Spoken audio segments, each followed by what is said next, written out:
The goals of my talk today is basically to throw a little bit of light on what are the newer therapies that are coming for cancer treatment. Then we talk mainly about immunotherapy today, and then how the environment of cancer care is changing, how we as physicians and especially oncologists are making decisions on future treatments, basically the targeted therapies. Um, with that, this is basically a representation of how we were doing our cancer treatments before.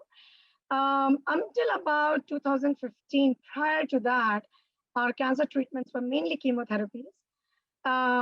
With that, about sometime other as research was going on, immunotherapy came in the data how to battle our metastatic patients, how we prevent stopping the tumors from spreading.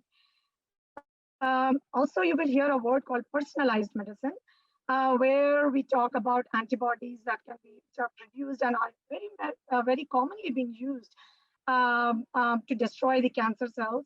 And that would be a little bit, I will throw a light on that as well. And as we see where is the direction of the cancer treatment going in future, and one of them, as I was talking, is basically the immunotherapy. The other aspects of cancer care that is coming in future will be cell-based therapy and epigenetic drugs using genes or genetics for treatment of cancer.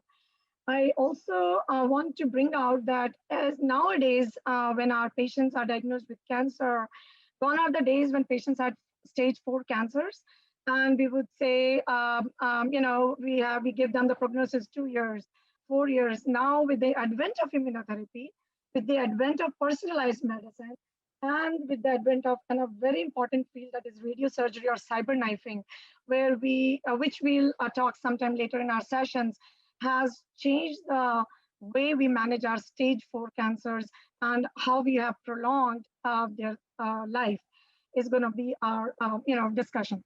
So going on, I'll use melanoma as a prototype for modern immunotherapy that has changed the whole scenario, how we as oncologists, take care of our patients. So this, who doesn't know our President Carter? This was in 2015 when President Jimmy Carter was announced that he's cancer-free.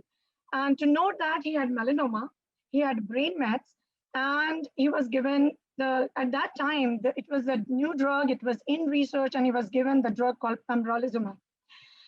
This is one of our very commonly used immunotherapy agents. And how it works and how our President Carter became cancer-free is going to be my talk as we go forward. Now, I want to bring attention to the audience here is in 2014, that was when I would see I still remember seeing a young patient. She had 4 kids. She had been to MD Anderson, Texas, and she was told that this is your 3rd line treatment. And this is it. This is what you're going to get. And she actually died of cancer, leaving her 4 kids behind. This is at the same time when research was going on, and we have President Carter who survived this. Immunotherapy was in research. It was not being offered to everyone, but it was coming out. But this is a scenario I'm trying to bring out how immunotherapy has changed. And now our patients are not only living longer, some of the patients are even getting cured of the cancer. And melanoma is actually one of that cancer. It was a very aggressive cancer. It is still very aggressive, but some patients are getting, the word cure is very hard for stage 4 cancers, but some of our patients are actually with immunotherapy. This is actually a true story, a slide from Dr. Kong, MD Anderson, Texas. And again, this was the time when immunotherapy was in research and the drug was Keytruda, the same drug which is a market name Keytruda, the pembrolizumab. A little bit on the story of this young radio DJ, 44-year-old female. She was actually on air when she had a seizure. She had brain mets that was found at an MRI when she went to the ER, stage 4 melanoma. And she had involvement on the workup found to have involvement of the lungs, of the soft tissues. At that time, the treatment was called cherry picking. Wherever the mets had gone, we would remove those mets. And she had in the lung, she had in the soft tissues, so gamma ray radiation was given, neurosurgery was done for her. Um, as I had just talked a little bit about personalized medicine, we are using genes. She had that MEK gene inhibitor, the mutation, she had that mutation for which she was given that drug called MEK inhibitor. She still progressed, especially in the lungs, did well for some time. But again, after a few, actually 1 to 2 years, she had a progression in the brain mets. That's when time I'm talking about 2015, Keytruda was coming in the market. She was started on pembrolizumab and she became totally disease-free, cancer-free within 18 months of treatment. That's how magical this immunotherapy drug was. And this is a true story of a young girl at 44 who I just told you I had seen a patient in 2014 while I was telling my patient that I'm so sorry, I wish I had a drug for you and had you live a little longer. And I still remember her begging me, could you help me? I want to see my high school daughter graduate.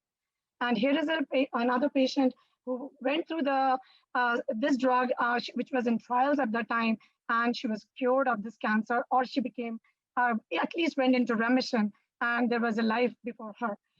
So with that, this is my slide to indicate what are those cancers where we can use this PD-L1 inhibitor. Actually, the truth is, as I speak, this is actually my old slide when I had presented immunotherapy a few months back.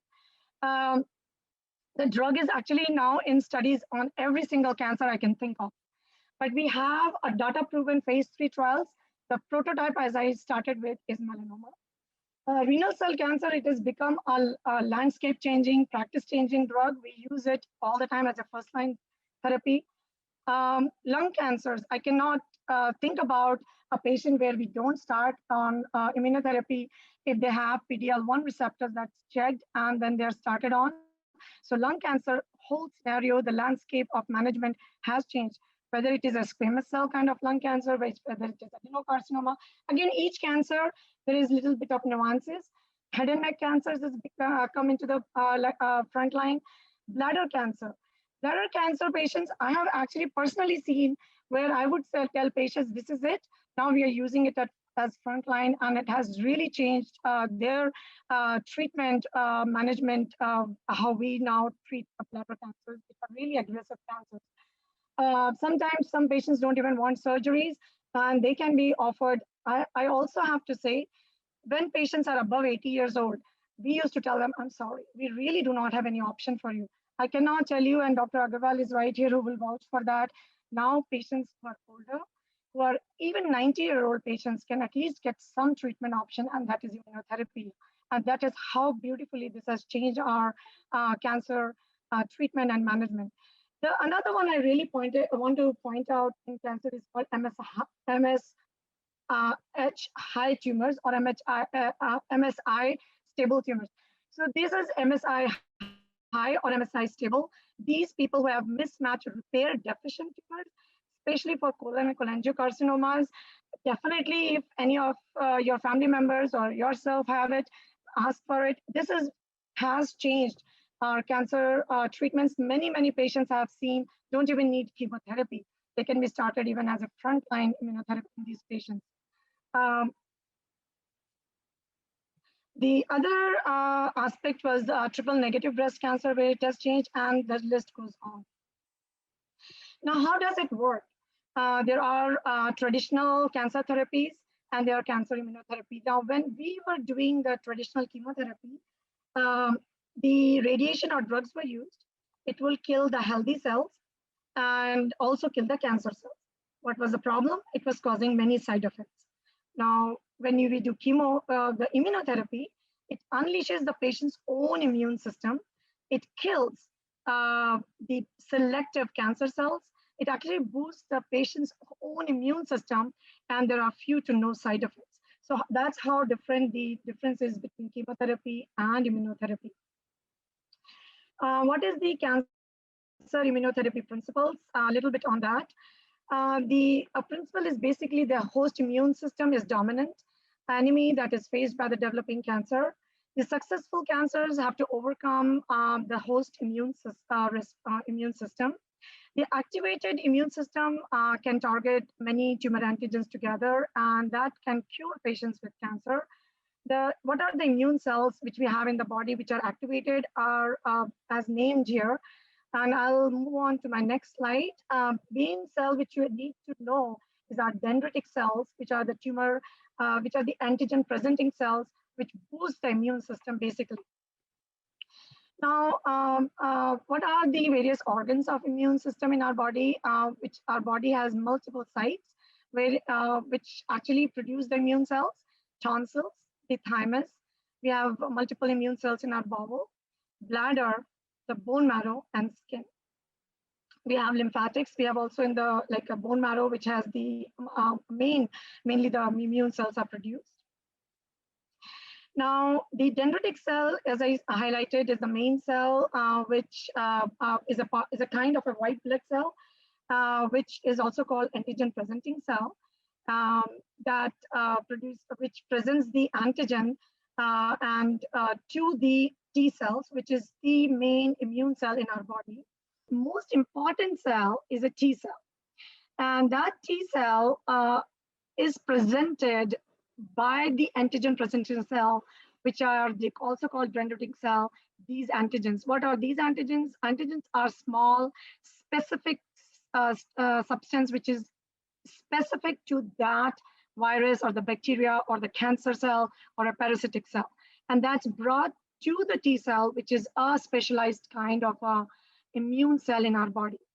And there is a direct interaction, as you can see, between APC or an antigen presenting cell and a T cell, which has multiple receptors trying to accept and understand and then give us the immunity against those infections or the cancer that is trying to invade our body.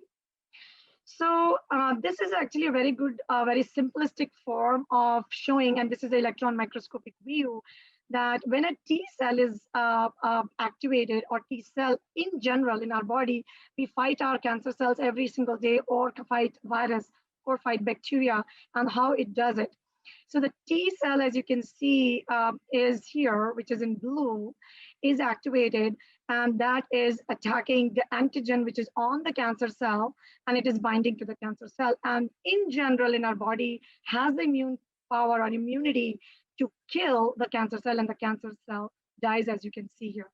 So with that, the next slide tells us how does this immunotherapy work, which is the basis of the newer drugs which are coming in the market and attacking different targets.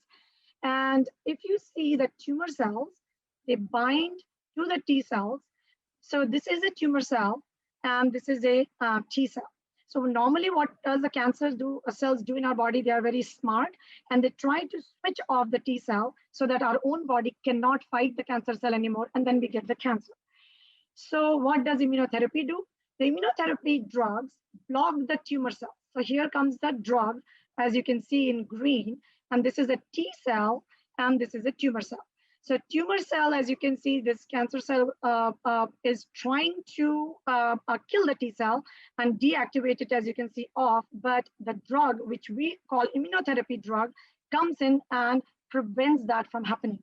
And that is a PD-L1 or Keytruda, as you hear very oftenly, or nivolumab or Opdivo, the drug's name which you have heard in the market, do is switching your own immune system back in action again. This is again an immune boost slide, a more simplistic view. And what I'm trying to say is what is PD-L1 or a checkpoint inhibitors, as you read often or hear often in the ads. The PD-L1 checkpoint protein prevents the T cells from attacking the cancer cells, and the inhibitor drugs allows the T cell back to act or back to kill the cancer cells again. This slide basically is trying to help understand what are these new drugs, and there are many different forms. This is a PD-1 inhibitor. So what this shows you that in the market, as you hear, or the newer drugs and newer research is happening. And this is a slide from our New England Journal of Medicine that shows that the tumor cell which is trying to act, and how the PD-1 or a PD-L1 inhibitor binds. And the name of these drugs, a PD-L1 inhibitor, is atezolizumab, durvalumab, and avelumab. The PD-1 inhibitors are nivolumab, pembrolizumab, and this is another one new in the research. Now, having said that, this was the basis how the immunotherapy works, but the problem also happens with immunotherapy, although there are less side effects as compared to chemotherapy, but there are side effects. The problem with these drugs is too much immune system. So now what we are doing is we are playing with our immune system, right? So sometimes the side effects happens, and the side effects are basically over or too much of immune system activation. So it can affect the brain, and there can be encephalitis. This is the side effect, which is due to the immunotherapy can happen. A very common side effect, which I see in my clinical practice, is pneumonitis. The pneumonitis is inflammation of the lung. The other things that can happen is the hepatitis, and that can cause yellowing of the eyes, nausea, vomiting. The liver enzymes can go up. Kidney problems can happen. Skin problems can happen. Sometimes rashes, itching, painful lesions can happen. Arthritis, that's another big side effect which we see with our immune agents. Joint pains, arthralgias, neuropathy can happen. The other side effect, which is a very common, which I see with my patients, is fatigue. So elderly patients, as I was telling you, can get this drug, especially people who are above 85, 90, can still, who cannot get chemotherapy, sometimes have prolonged life, and can also have remission or the prolongation of their life with these agents. But the main problem which I see with my elderly patients is fatigue. Fatigue and tiredness can happen. That's more or less about the immunotherapy. With that, I think I would like to end my presentation. Immunotherapy is not about just the response rates, it's about long-term survival. So what is changing in the cancer field is now stage 4 patients are living longer because of these agents coming in the market. They are changing our scenario of especially metastatic cancers or stage 4 cancers, as we say. So these patients are living longer. They are, some of them, not everyone, but some of them can be even cured, which we could not imagine in the past. Thank you very much.